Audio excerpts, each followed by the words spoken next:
حضرت ابو بکر صدیق رضی اللہ, ذرا زندگی دیکھو. کہتے جس دن کلمہ پڑھا 40,000 دینار تھے, اور کلمہ پڑھے ابھی مجھے چند مہینے گزرے تھے, سارے مصطفیٰ کے قدموں پہ قربان کر دیے. پھر مال کمایا, پھر 4,000 دینار تھے, 4,000. جس دن ہجرت کے لیے نکلا 4,000 تھے. انہیں بھی پتا تھا 2.5% دینا چاہیے. ان کی بھی بیٹیاں تھیں, جوان بھی تھی, چھوٹی بھی تھی, ان کے بھی بچے تھے, لیکن دین کو ضرورت ہے. میرے رسول پاک صلی اللہ علیہ وسلم کے دین کو حاجت ہے. تو فرماتے ہیں اشرفیاں تھی میرے گھر میں, پیسے تھے, درہم تھے, دینار تھے. میرے والد بوڑھے تھے, ان کو خیال تھا کہ ابو بکر ساری دولت نہ لے جائیں. تو حضرت اسماء بنت ابی بکر سے جناب ابو بکر صدیق نے کہا کہ اس طرح کرنا, ایک گڑا چھوٹا سا تھا, گڑا ٹویا, اس میں پیسے ہوتے تھے. فرمایا اس میں روڑے رکھ دینا, اوپر ٹاٹ ڈال دینا. والد نابینا ہے, اگر پوچھے نا پیسے تو ان کا وہاں ہاتھ لگا دینا, انہیں پتا چلے ابو بکر سارا مال لے کے نہیں گیا. فرماتے میں ہجرت پہ جانے لگا تو 4,000 سارے ہی لے گیا.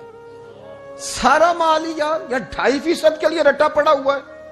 2.5% کے لیے لوگ بحث کر رہے ہیں, 2.5% کے لیے دلائل چاہیے. کئی مفتیان کرام سے پوچھیں گے, پھر پروگرام بنائیں گے دینا ہے کہ نہیں دینا. اور جس دن تبوک کے لیے میرے مصطفیٰ کریم نے اعلان کیا, جناب صدیق اکبر فرماتے ہیں شے کوئی نہیں تھی, غربت کے دن تھے, کمزوریاں تھی, مال اس دن کاروباری حالات کم تھے. یہاں لوگوں کا کاروبار جب ڈاؤن ہوتا ہے تو سب سے پہلے مسجد کا 200 بند کرتے ہیں, سب سے پہلے مدرسے کا بند کرتے ہیں, سب سے پہلے خواہش کرتے ہیں کہ وہ جو غریب کو جاتا ہے نا اس کو بند کرو, یہ زیادہ نقصان دے رہا ہے. حضرت ابو بکر صدیق رضی اللہ تعالیٰ عنہ فرماتے ہیں حالات خراب تھے, جیب دیکھی تو اتنے پیسے ہی نہیں تھے کہ مصطفیٰ کریم کو پیش کر سکوں.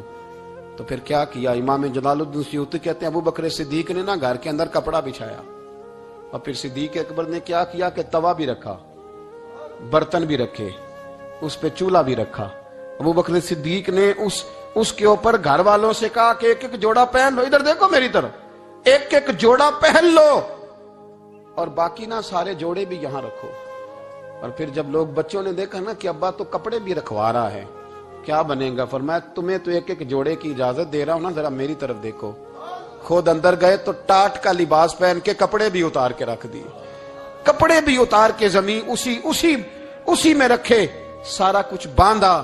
لباس ٹاٹ کا, تن تندور تے ہڈاں دا بالن, تے اسی ہاواں نال تپایا, کپ کپ مکیاں پیڑے کیتے, اتوں عشق پلے تھل لایا, تن دا سالن من دی ہانڈی, لون صبر دا پایا. غلام فریدہ وے میں ساری تیری, تینوں وجہ یقین نہیں آیا. ہر چیز لپیٹ کے نا تو نبی کریم کی بارگاہ میں لے گئے, ہر چیز. میرے محبوب کا بھی انداز دیکھو, فرمایا ماں اب کہتا لے اہلے کا, گھر بھی کچھ چھوڑ کے آئے ہو. دیکھیں ادھر دیکھیں, جب کوئی لاتا تھا تو حضور فرماتے تھے کیا لے کے آئے ہو, یہ کیا ہے, یہ پوچھا جاتا ہے کہ یہ پوچھا جاتا ہے گھر کیا ہے. بھئی آپ کو کسی نے کوئی تحفہ دیا تو شاپر کھول کے تحفہ دیکھیں گے یا پوچھیں گے گھر کیا ہے. لیکن میرے رسول پاک کے لفظ دیکھیں, فرمایا ماں اب کہتا لے اہلے کا. ابو بکر سجنا گھر کیا چھوڑ کے آئے ہو, تو رو پڑے, کہنے لگے یا رسول اللہ میں کوئی غریب تو نہیں, میں بڑا مالدار ہوں. اب کہتا لہم اللہ و رسولہ, گھر اللہ بھی چھوڑ آیا ہوں, اللہ کا رسول بھی چھوڑ آیا. حضور میں کوئی کنگال نہیں, میں مصطفیٰ والا ہوں, میں کوئی غریب نہیں, میں نبی والا ہوں, میں رب رسول کو گھر چھوڑ آیا ہوں. میرے مصطفیٰ کریم علیہ السلام فرمانے لگے تیرے پیچھے جبریل امین کھڑے, اور انہوں نے ٹاٹ کا لباس پہنا ہوا ہے, اور تیرے آنے سے پہلے وہ آ گئے تھے. تو میں نے پوچھا جبریل یہ بوریے کا لباس, عرض کی یا رسول اللہ ابو بکر نے پہنا ہے تو رب کو اتنا پسند آیا سارے فرشتوں کو پہنا دیا ہے, سارے فرشتوں کو پہنا دیا, سارے فرشتوں.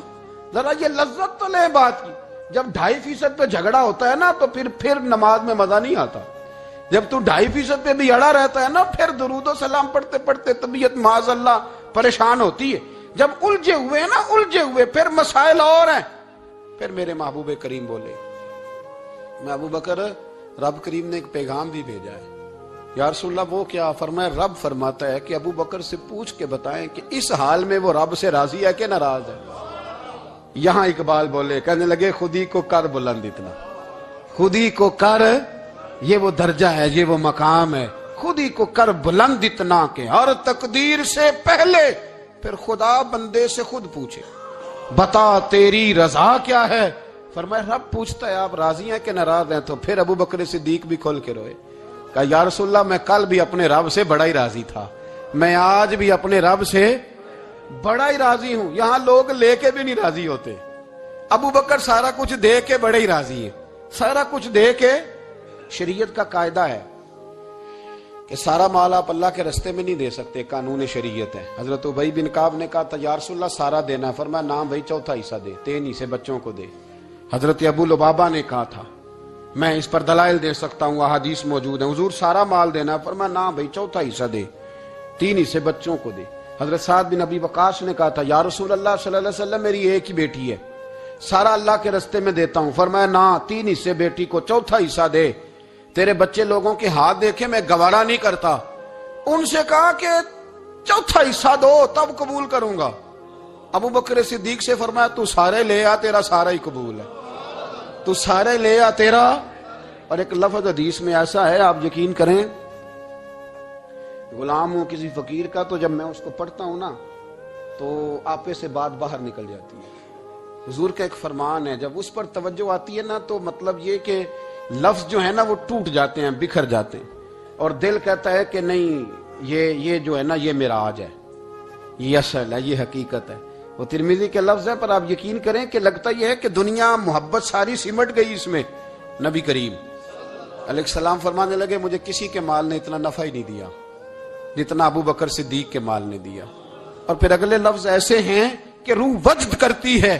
میرے کریم محبوب فرمانے لگے جس کا بھی مال آیا میں نے بیگانہ سمجھ کے خرچ کیا ہے، اور جب ابو بکر کا آیا ہے تو میں نے اپنا سمجھ کے خرچ کیا ہے، میں نے اپنا سمجھ کے۔ مجھے پتا ہے یہ شکوہ نہیں کرے گا، یہ شکایت، یعنی اس کو سارا بھی تروڑ مروڑ لوں گا تو اس کے لفظوں پر کبھی حرف۔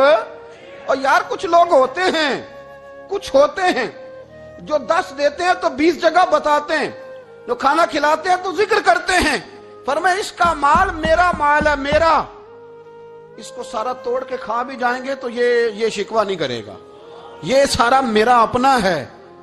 حضرت ابو بکر صدیق فوراً بول پڑے، عرض کی حضور جب میں آپ کا ہوں تو مال بھی تو آپ کا ہی ہے نا۔ یا رسول اللہ جب میں نے اپنا آپ نہیں بچا کے رکھا تو پھر مال۔ حضرت ملا معین الواعظ کاشفی نے لکھا ہے، اچھا کئی دفعہ ایسے ہوتا ہے میں بات کوئی اور بیان کرنا چاہتا ہوں تو شروع معاملہ کسی اور طرف نکل جاتا ہے۔ ملا معین الواعظ کاشفی نے لکھا ہے کہ وہ جو سانپ تھا نا غار ثور میں، وہ 600 سال سے بیٹھا ہوا تھا۔ حضرت عیسیٰ علیہ السلام ایک دن پڑھ رہے تھے انجیل، تو آپ نے نبی پاک کا تذکرہ پڑھا، اس سانپ نے سن لیا، تو حضرت عیسیٰ سے کہنے لگا حضور یہ بتائیں کہ وہ نبی پاک ملیں گے کہاں؟ تو حضرت عیسیٰ فرمانے لگے کہ مکے میں آئیں گے اور مدینے میں رہیں گے۔ تو کہا ملاقات کیسے ہو سکتی ہے؟ فرمایا چلا جا مکے۔ تو وہ سانپ 600 سال غار ثور میں، اس نے 70 جگہ پہ سوراخ کیے۔ کتنے سال بیٹھا رہا؟ بول کے بتائیے۔ آپ 6 گھنٹے بیٹھ کے دکھائیں، سوال ہی نہیں پیدا ہوتا۔ ہم بڑے کمزور ہو گئے، ہمارے لیے معاملہ بڑا اور طرح کا ہے، ہماری مرضی کا کوئی بات کرے تو ہم اس سے راضی ہیں۔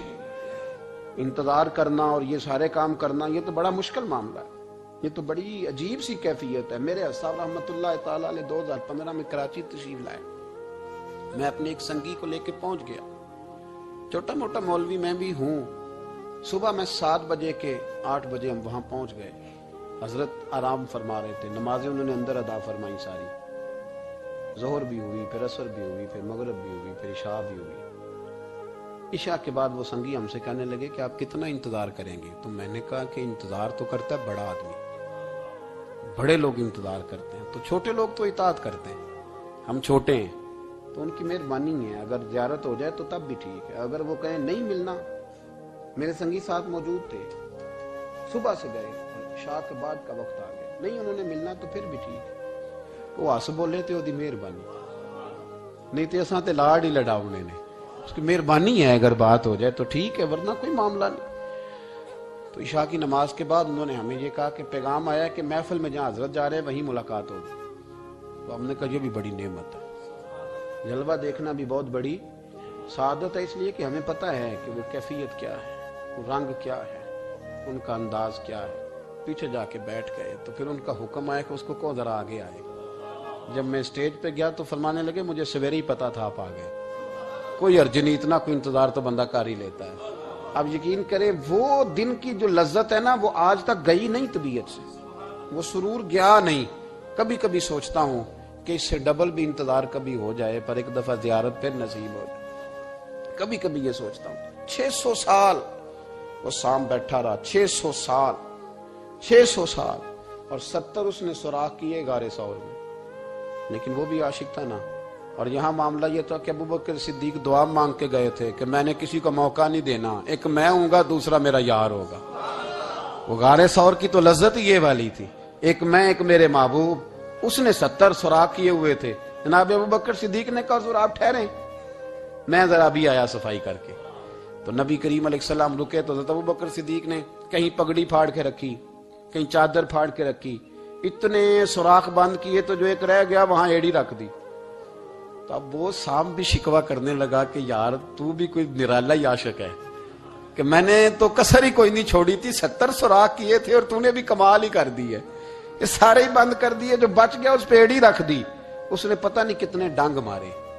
سام کا جب ڈنگ لگتا ہے تو وجود میں بہت زیادہ گرمی پیدا ہوتی ہے، گرمی۔ حضرت ابوبکر صدیق کے بارے میں ہمارے شارحین نے لکھا روئے نہیں، وجود اتنا گرم ہوا کہ آنسو ٹپک پڑے۔ نبی کریم صلی اللہ علیہ وسلم نے فرمایا ہٹا نا ذرا پیر، پھر انہوں نے ہٹایا تو میرے مصطفیٰ میں لعاب دہن لگایا۔ ملا معین الواعظ کاشفی رحمت اللہ علیہ فرماتے ہیں کہ جب انہوں نے قدم ہٹایا نا تو پھر وہ سانپ باہر نکلا، اپنا سر نکالا اور کھڑا ہو کے حضور کا دیدار کرنے لگا۔ تو نبی کریم نے فرمایا تیرا کام ہو گیا، اب تو جا، مجھے اور ابو بکر کو رہنے دے۔ وہ نکل گیا۔ یہ کیفیات ہے، یہ محبت ہے، یہ وارفتگی ہے، یہ سوز ہے، یہ درد ہے۔ یارو یہ میں کہا کرتا ہوں کہ یہ چیز جینے کا بھی مزہ دیتی ہے، مرنے کا بھی مزہ آتا ہے، مرنے کا بھی مزہ، سرور آتا ہے انسان اس میں جب یہ کیفیات شامل ہوتی ہے نا۔ رنگ اور ہوتا ہے، درد اور ہوتا ہے، ذائقہ اور ہوتا ہے، کیفیت اور ہوتی ہے، پھر کوئی شوق نہیں رہتا اعلیٰ کپڑوں کا، بڑی گاڑی کا، لمبے چوڑے معاملات کا۔ پھر تو انسان ڈھونڈتا پھرتا ہے کوئی مجھے محبوب کی بات سنائے، کوئی اس کی شان میں کوئی شعر سنائے، کوئی اس کا ذکر سنائے، کوئی مل جائے نا کبھی کہ میرے تار چھیڑ دے، کوئی ملے، کوئی بات کرے، کوئی ذکر کرے۔ پھر انسان ڈھونڈتا پھرتا ہے ان لفظوں کو، ان لوگوں کو جو پکڑ کے دروازہ رسول صلی اللہ علیہ وسلم کی بارگاہ تک لے جائیں۔ بڑا پیار کیا میرے کریم معبود۔ حضرت علی المرتضیٰ شیر خدا فرماتے میٹنگ بیٹھی تھی بدر والے دن، ہم بات کر رہے تھے خطرہ کہاں ہے، دلیر دلیر لوگوں کی ڈیوٹی کہاں لگائی جائے۔ شیر خدا بھی چاہ رہے تھے کہ میں وہاں ڈیوٹی دوں گا، تو کہتے ہیں سمجھ آئی کہ سب سے زیادہ خطرہ نبی کریم علیہ السلام کے عریش مبارک کا ہوگا، حضور کے خیمے کو، چھپر مبارک کو۔ قریش مکہ سب سے زیادہ حملے وہاں کریں گے جہاں حضور ٹھہرے ہوں گے۔ طے ہو رہا تھا کس کی ڈیوٹی لگائیں، کس کو وہاں ذمہ داری سونپیں۔ کہتے ہیں ہم بات کر رہے تھے اور میں تیار تھا وہاں جانے کو، اچانک ابو بکر صدیق آ گئے۔ کیا باتیں ہو رہی ہیں؟ تو ہم نے کہا جناب ہم پروگرام بنا رہے ہیں کہ وہاں ڈیوٹی کس نے کرنی ہے۔ تو فرمانے لگے یہ کرنے والی بات ہی کوئی نہیں، میں نے تو عرض کر بھی دیا ہے نبی پاک کی بارگاہ میں کہ یا رسول اللہ یہاں ڈیوٹی میں ہی کروں گا۔ تو حضرت ابو دردہ رضی اللہ تعالیٰ عنہ عرض کرنے لگے حضرت ابو بکر صدیق سے کہ حضور آپ کے ساتھ کون ڈیوٹی کرے گا؟ فرمانے لگے کسی کی بھی ضرورت نہیں، کوئی ماں نے لال جنا ہی نہیں، کوئی جنا ہی نہیں ماں نے لال جو ابو بکر کے ہوتے ہوئے نبی پاک تک پہنچ جائے، کسی کی جرت ہی نہیں، میں اکیلا کافی ہوں مصطفیٰ کریم کے خیمے کا پہرا دینے کے لیے۔ یہ اعزاز، یہ شان، یہ لطافت، اور میرے نبی کریم علیہ السلام نے بھی پھر حضرت ابو بکر کو چاہا تو کمال ہی کر دیا، چاہا تو کمال ہی کر دی، کمال ہو گئی۔ حضرت ابو دردہ کہتے ایک دن حضور علیہ السلام نے مجھے فرمایا ابو دردہ یہ تو نے آج کیا کیا ہے؟ حضور کیا ہوا؟ فرمایا آج تو گلی میں چل رہا تھا اور ابو بکر صدیق کے آگے آگے چل رہا تھا، گلی میں ابو بکر کے آگے آگے چل رہا تھا۔ یا رسول اللہ صلی اللہ علیہ وسلم کیا ہوا؟ فرمایا نہ کسی پہ سورج طلوع ہوا نہ غروب ہوا جو میرے ابو بکر سے افضل ہو، خبردار اس کے آگے نہیں چلنا، ابو بکر صدیق کو کمر نہ ہونا چاہیے۔ شاہ ولی اللہ صاحب نے ایک بات لکھی ہے، بڑی نرالی ہے، وہ بھی بڑی نرالی، مثل تعویذ ہوتے ہیں نا کچھ لوگ، جب بھی ملتے ہیں شفا ہوتی ہے۔ بڑی شاندار عجیب بات لکھی ہے۔ حضور صلی اللہ علیہ وسلم نے ایک دن فرمایا کہ وقفے سے ملا کرو محبت بڑھتی ہے، یہ حضور کا فرمان ہے، وقفے سے ملا کرو محبت بڑھتی ہے۔ قدر کھو دیتا ہے نا ہر روز کا آنا جانا، اور بڑی دلچسپ ہوتی ہیں بے ترتیب ملاقاتیں. تو کہا کہ وقفے سے ملا کرو. حضرت ابو ہریرہ بھی تھے, دیگر لوگ بھی تھے. حضور نے فرما دیا. حضرت ابو بکر صدیق بھی سن رہے تھے. زور کی نماز پڑھی, گھر چلے گئے. عصر پڑھی تو گھر چلے گئے. مغرب پڑھی تو گھر چلے گئے. حضرت انس بن مالک رضی اللہ تعالیٰ عنہ کہتے 3 دفعہ حضور نے پوچھا ابو بکر نہیں آئے, ابو بکر نہیں آئے. ابو بکر نے کہتے 3 دفعہ پوچھا تو میں پھر پہنچ گیا. میں نے کہا ابو بکر 3 دفعہ حضور نے پوچھ لیا.